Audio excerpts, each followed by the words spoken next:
Fernando Mendoza telling the NFL he will not show up to the draft in Pittsburgh and choosing instead to be hundreds of miles away with his family in Miami has sent a wave of speculation across the internet. The expected #1 pick and the Las Vegas Raiders were supposed to be a done deal, so the questions about what Mendoza is doing behind the scenes and who he might really be aligning himself with have set tongues wagging. Let's start with the moment the football world realized something was off. About the Mendoza to Raiders pipeline, 3 days in April changed the entire conversation around the 2026 NFL Draft. On April 7, 2026, ESPN's Adam Schefter broke the news that Fernando Mendoza, the projected #1 pick in the NFL Draft, informed the league that he is not planning to attend the draft. That alone would be a footnote in most years. Quarterbacks have skipped before, but this was different. This was the player every single mock draft in America had penciled in at #1 for months. This was the guy Las Vegas had built its entire offseason around, and he told the NFL he was staying home. Mendoza, the projected #1 pick in the NFL Draft, informed the league that he is not planning to attend the draft. He wanted to share the draft experience with his family in Miami. The Raiders hold the first overall selection. They traded away their starting quarterback. They signed a veteran bridge option. They spent nearly $300 million retooling their roster. Everything pointed in one direction, and Mendoza looked at that stage in Pittsburgh, the commissioner's handshake, the jersey reveal, the cameras, and said no. It's not a usual occurrence that the potential #1 overall pick isn't going to be in attendance at the NFL Draft. But Fernando Mendoza isn't your usual prospect. Indiana's Heisman-winning quarterback won't be on the stage in Pittsburgh next Thursday night to shake hands with Commissioner Roger Goodell and hold up a Las Vegas Raiders jersey for the crowd and the chorus of cameras. Instead, he'll be spending the biggest moment of his life with his family. The decision immediately split the football world. Media personalities went on air and questioned the move. WFAN's Craig Carton was blunt about it. "I think that stinks," Carton said. He acknowledged that family matters, but his argument was simple. Your family's invited to go to Pittsburgh and be part of the draft there. Carton went even further, suggesting that Mendoza should fly on a private jet with his entire family, walk across that stage, put on the Raider jersey, and embrace the moment. But there was a layer to this story that Carton himself had to address. Mendoza's mom has MS, and she was able to attend every one of the college football playoff games and the national championship game. She was there in a special handicap section. Mendoza's decision isn't all that surprising, as his mother, Elsa, has battled multiple sclerosis for more than 15 years and is currently using a wheelchair. That likely played a role in his choice to skip the draft and be at home with his family instead. So the question was hanging in the air: was this just about family, or was something else going on? If Mendoza was truly the Raiders guy, and if both sides were on the same page, why not just show up in Pittsburgh? Why create a story where there didn't need to be one? The last time a quarterback projected to go #1 skipped the draft was in 2021 when Trevor Lawrence was selected by the Jacksonville Jaguars. Lawrence had COVID-19 era circumstances to deal with. What was Mendoza's reason beyond the surface? Even as Mendoza was saying no to Pittsburgh, there were rumblings that the Raiders were getting calls from other teams, inquiring about the #1 pick. This is standard operating procedure. Teams call every year, but in the context of Mendoza declining to show up, the calls took on new meaning. Some other team would have to make the Raiders an offer they couldn't refuse, one that would entail sufficient draft picks to get them to put a pin in the pursuit of a rookie quarterback until 2027, while also addressing multiple holes in the roster. Meanwhile, Mendoza reportedly visited the Raiders and does not plan to meet with other NFL teams before the draft. If he doesn't plan to meet with other teams, if everything is locked in with Las Vegas, why refuse the ceremonial part of the process? The answer to that question takes us back to who Fernando Mendoza really is and the path he took to even arrive at this moment. Because this is not a man who was handed anything. And the roots of this decision trace back to a time when he was invisible. To understand why Mendoza makes the choices he makes, you have to understand where he came from. Because the journey from obscurity to the #1 pick is one of the most improbable stories in modern draft history. Fernando Gabriel Mendoza V was born on October 1st, 2003. He played college football for the California Golden Bears, before transferring to the Indiana Hoosiers in 2025, where he won the Heisman Trophy en route to a national championship. That sentence reads like the biography of a generational talent. who was plucked from an elite pipeline of blue-chip recruits. It was the opposite. He finished his prep career in Miami as an overlooked college prospect, who had already chosen Yale over the likes of FIU, Bryant, Lehigh, and Pennsylvania. Before Cal finally offered a scholarship, Mendoza even seemed willing to accept a walk-on spot with a more traditional football bowl subdivision power, such as his hometown Hurricanes or Alabama. Think about that for a second. The man every NFL team is obsessing over right now was once considering walking on at Alabama just to get a chance to play football. He wasn't a 5-star or a 4-star or even a 3-star. At Cal, Mendoza was the lowest-ranked recruit in former head coach Justin Wilcox's 2022 class. He originally committed to play college football at Yale University in New Haven, Connecticut, before deciding to flip to the University of California, Berkeley. He graduated with a bachelor's degree in business administration from Berkeley's Haas School of Business in 2025. Not only was he grinding on the football field, but he was doing it while earning a degree from one of the most prestigious business schools in the country. And he did it in 3 years. When Mendoza arrived at Cal, he was invisible. The coaching staff didn't have time for the lowest-ranked player on the roster. Mendoza had been an afterthought recruit, 2 stars, and 1 lonely power conference offer, and even that only after Cal came calling a week before signing day, because it had lost a quarterback pledge. He was there to fill a spot on the depth chart, nothing more. He was a ghost out there. No reps, which turned into no meeting time with coaches, which turned into him being invisible. It was an exhausting hamster wheel, and Mendoza figured he'd try just about anything to hop off. So he knocked on tight ends coach Plow's door, looking for support. What followed was the genesis of everything. Plow had coached quarterbacks for more than a decade, but since it wasn't his day job at Cal, he told Mendoza he could help out at night. Starting in August, Mendoza would show up to Plow's office at 9 p.m., then stay until midnight. They'd convene every night that month to mind the basics. How to be a better quarterback seminar for one. Nobody was watching. Nobody cared. A walk-on caliber recruit and a tight ends coach burning the midnight oil in a darkened facility. That is where Fernando Mendoza was built. By his redshirt freshman year, he had earned the starting job. In 8 starts as a redshirt freshman, he completed 63% of his passes for 1,708 yards and 14 touchdowns, leading the Golden Bears to a 6-7 record and an Independence Bowl appearance. It was solid, but it was not the stuff of first overall picks. His sophomore season was more of the same. Competent, competitive, but not the kind of performance that sends scouts scrambling. In his 2 years as a starter at Cal, Mendoza went 9-10, getting the Bears bowl eligible in each season. Then came the pivot that changed everything. On December 11, 2024, Mendoza announced he would be entering the NCAA transfer portal. On December 23, 2024, Mendoza announced his decision to transfer to Indiana University Bloomington to play for the Hoosiers. At the time, Indiana was a school that had never won a national championship in football. They were not a destination program. They were a gamble, and Mendoza went all in. After transferring to Indiana, Mendoza led the Hoosiers to an undefeated 16-0 season and a national championship. He didn't just win games, he demolished expectations. The 6'5", 236-pound Heisman Trophy winner paced FBS with 41 TD passes last season, processes like a microchip, and just led the Hoosiers to a magical national championship. He won every major award in college football: the AP College Football Player of the Year, the Chicago Tribune Silver Football, the Walter Camp Player of the Year, the Maxwell Award, the Davey O'Brien Award, Big Ten Offensive Player of the Year, Big Ten Quarterback of the Year, and First Team All-Big Ten. He was announced as one of the 4 Heisman Trophy finalists, ultimately being named the recipient of the award. Mendoza became the first player in Indiana school history to win the Heisman Trophy. The recruiting coordinators and analysts never envisioned him becoming the first quarterback to win college football's most prestigious awards, the Heisman and a championship ring, in the same season since Joe Burrow with LSU in 2019.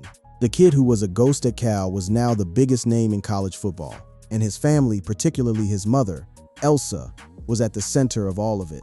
While Mendoza was dominating the college football landscape, the Las Vegas Raiders were laying the foundation for something significant. This was not a team casually browsing for a quarterback. This was an organization that restructured its entire identity.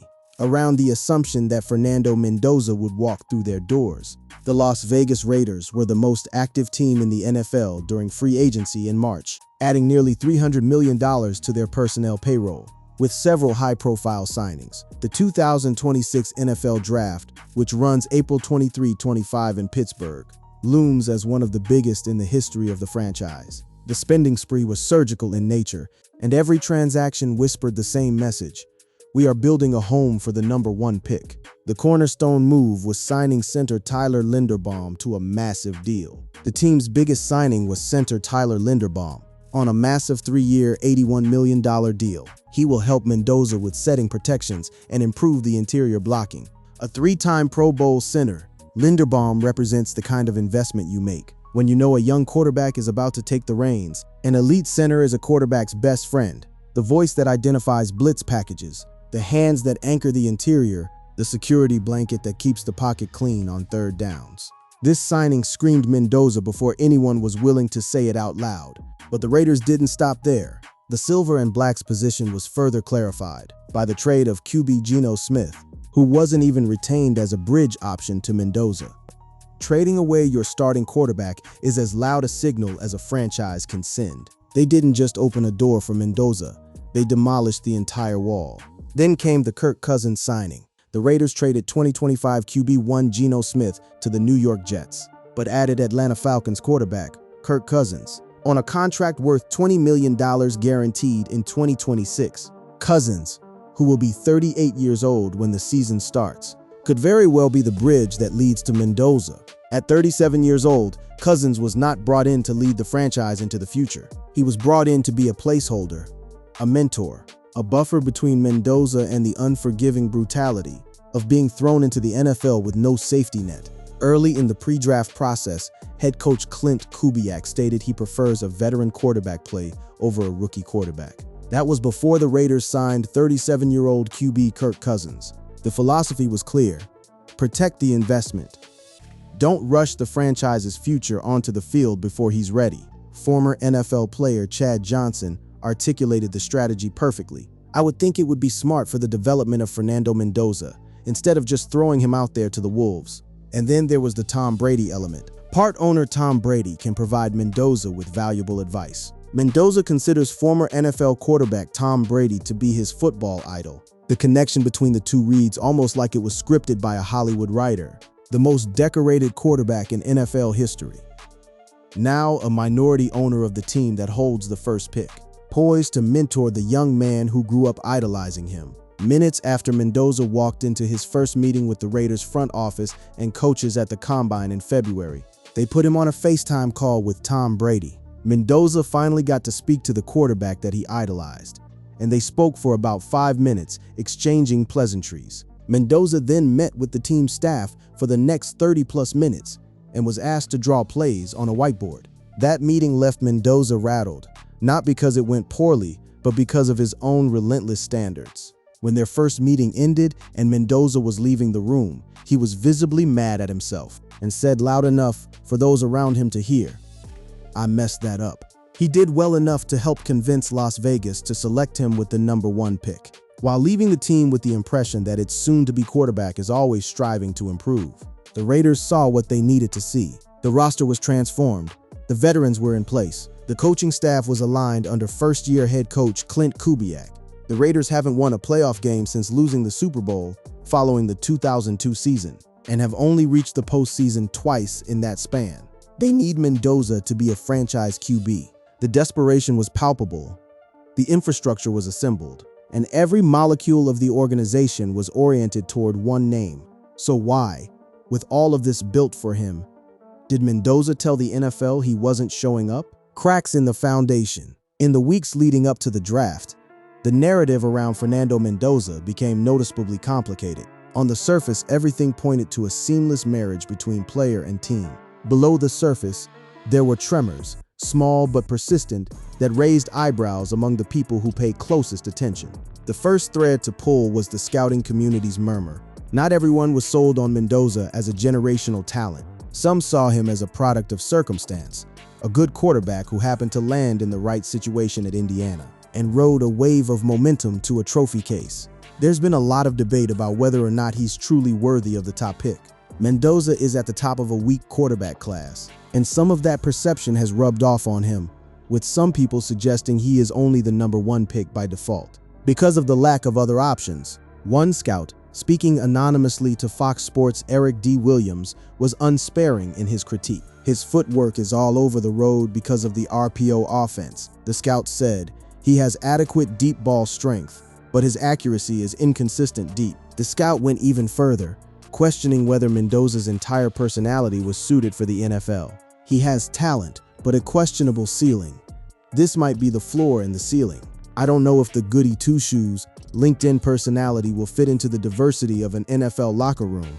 That LinkedIn personality jab was a reference to Mendoza's unusually polished public persona. On his own LinkedIn profile, Mendoza describes himself as a process-driven and detail-oriented leader. Studying business administration at Indiana University's Kelley School of Business after graduating from UC Berkeley in 3 years. As a quarterback for Indiana football, he applies a strong foundation in leadership, time management, and communication to excel both on and off the field. He's passionate about leveraging his background in business, real estate, and finance. In a locker room culture that typically rewards brashness and bravado, Mendoza's buttoned-up approach struck some evaluators as potentially alienating.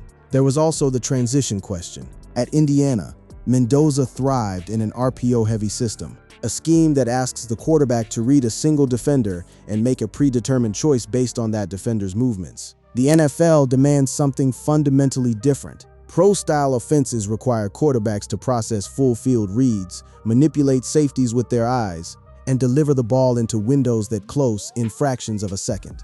Mendoza himself was forthright about this challenge. The RPO narrative can definitely be seen as a knock, Mendoza said. However, I've actually had 4 different offensive coordinators and 4 different systems, from pro-style my freshman year to run and shoot, to pure air raid, and last year, a more multiple front approach. To his credit, Mendoza wasn't waiting for draft night to begin adapting. Former Raiders player and NFL executive Louis Riddick recently revealed that Mendoza has been working with former quarterback and San Francisco 49ers quarterbacks coach Brian Griese to learn the style of West Coast offense that head coach Clint Kubiak is going to run. That kind of proactive work, seeking out a coach on your own before any team has officially drafted you, is rare. Riddick noted that Griese was impressed. Brian had already texted Riddick and said he's way ahead of where maybe people think he is at this point, in terms of learning what the West Coast system is all about. But here's the detail that fans of intrigue seized upon. Mendoza was learning the Kubiak playbook before being drafted by the team that runs the Kubiak playbook. Even though it's the worst-kept secret in the NFL that the Las Vegas Raiders will select quarterback Fernando Mendoza with the number 1 pick, the team can't actually treat him as a member of the franchise yet. He was, in a sense, already acting like a Raider without being one. But that also raised an uncomfortable question. If the connection was this tight, why refuse to attend the ceremony that makes it official? Why create even a centimeter of distance? The answer, for some internet speculators, was simple. Maybe it wasn't the Raiders he was preparing for. Maybe the West Coast offense he was studying had nothing to do with Clint Kubiak. Maybe Fernando Mendoza was hedging his bets, positioning himself for a scenario where another team swoops in, trades up, and takes him somewhere he'd rather be. The speculation, once it started, was impossible to stop, and it wasn't entirely baseless. Some other team would have to make the Raiders an offer they couldn't refuse, one that would entail sufficient draft picks to get them to put a pin in the pursuit of a rookie quarterback until 2027, while also addressing multiple holes in the roster. Teams were calling the Raiders, for all their public posturing, had not officially committed, and the prospect himself was sitting at home in Miami, the man behind the decision. To understand why Fernando Mendoza chose Miami over Pittsburgh, you have to look past the football field and into the heart of a family that has faced something far harder than a blitz. Mendoza is an advocate for the National Multiple Sclerosis Society, and his mother, Elsa, lives with multiple sclerosis. Mendoza, alongside his brother, has created multiple menu items at restaurants in the towns of the colleges in which they have played. The money raised has gone to multiple sclerosis research. The items include the Mendoza Burrito at La Burrita in Berkeley, California, as well as the Mendoza Bros Burger at Buffalo's and the Mendoza Bros Cubano at Gable's Bagels in Bloomington, Indiana. This is not a man who treats family as a talking point. This is a man who builds his life around the people he loves. Mendoza is of Cuban descent, with all four of his grandparents having been born and raised in Cuba. His grandparents moved from Cuba to Miami in 1959 after the events of the Cuban Revolution. Mendoza cites his Cuban heritage as being a major factor for his and his brother's passion as football players. When Mendoza says he wants to be in Miami for the draft, he is not just saying he wants to sit on a couch and watch TV. He is saying he wants to be in the place where his family's American story began, surrounded by the people who fled a revolution and built a new life from nothing. The same people who instilled in him the work ethic that carried him from a two-star recruit to the summit of college football. In his Sports Illustrated interview, Mendoza laid it out. "I think the perfect NFL draft night for me is to be there with my entire family and extended family, because although I've gotten to this point, it takes a village," Mendoza said. He added, "I'm so grateful and thankful I've had so many great role models, mentors, parents in my life that have allowed me to get to this point." His brother Alberto, who served as his backup quarterback at Indiana before transferring to Georgia Tech, has been a constant presence throughout his career. Mendoza has a younger brother, Alberto, who was the backup quarterback for the Indiana Hoosiers during Mendoza's tenure. He transferred to the Georgia Tech Yellow Jackets in January 2026, and his mother, Elsa, has been the emotional foundation beneath everything. Elsa surprised her son by writing an open letter on the Players' Tribune before the Heisman ceremony, a gesture that captures the emotional depth of this family's bond. Now, about that title, Fernando Mendoza secretly signing with another team after refusing the Raiders. The refusal part has its roots in the draft attendance decision, and the speculation about another team is fueled by the inherent mystery of a projected #1 pick, who won't show up to the event designed to celebrate him. But when you look at the actual evidence, the picture is considerably different from the conspiracy theory. With the odds all the way down to -20,000 for quarterback Fernando Mendoza to be the first pick in the draft, there seems to be no way the Raiders won't be taking him. Those are not the odds of a situation in flux. Those are the odds of a foregone conclusion. Including the #1 selection in mock drafts is just a formality at this point. It's going to be Mendoza, and the Raiders have spent the past 2 weeks trying to clean up the surroundings for his arrival. Kirk Cousins, the man signed to mentor Mendoza, was already speaking as if the deal was done. "I do think Fernando is going to be a great addition to our team. He's going to have a great future in the league. I have no problem being a voice in the room to help him to the degree that I can. He's going to have great support all around him from the coaching staff." Mendoza, for his part, spoke about meeting Cousins during his visit to the Raiders facility as if they were already teammates. "He was there in the building, and I was able to say hi to him, someone who has a very similar play style as me," Mendoza said. "I was able to watch all of his clips from the Minnesota Vikings. Funny enough, when I was at Berkeley, I just watched him to learn from his game." An anonymous NFL executive, speaking to Bruce Feldman of The Athletic, gave Mendoza a glowing endorsement that suggests there is no hesitation from the league's decision makers. One anonymous executive has Mendoza rated higher than Cam Ward and Drake May from recent drafts. "I think he has the answers to the test," the executive said. "The truth is far less dramatic than the headline suggests, but it is no less fascinating." Fernando Mendoza did not secretly sign with another team. He did not refuse the Raiders. What he did was refuse a ceremony. He chose to celebrate the most important night of his professional life in the place that means the most to him, with the people who made it possible. Mendoza would be the latest top pick to not attend the draft in person. Trayvon Walker in 2022, Trevor Lawrence in 2021, Baker Mayfield in 2018, and Myles Garrett in 2017 also opted to spend draft night with their families at alternate locations. He is in distinguished company. Barring something absolutely unforeseen, Mendoza will be the Raiders' franchise quarterback for the long haul, under first-year head coach Clint Kubiak. Schefter added that if there is an NFL comp for Mendoza at quarterback, it might be Matt Ryan, who was the #3 pick in the 2008 draft. The comparison is apt, a composed, cerebral pocket passer, who elevated every team he played on and never let the noise distract him from the work. The secret was never another team. The secret, if there is one, is that Fernando Mendoza is a man who has spent his entire life being underestimated, and he has no interest in performing for anyone's expectations. He will show up to work. He will learn the playbook. He will earn the starting job. but he will do it on his terms, in his own way, with his family watching from wherever they choose to be. And when the commissioner announces his name on Thursday night, Mendoza will be in Miami, surrounded by the people who carried him from obscurity to the pinnacle of the sport. The Raiders jersey will come later. The work will come later. But that moment, that first electric second when his name echoes through the television, will belong to the Mendoza family. That's not a refusal. That's a man who knows exactly who he is.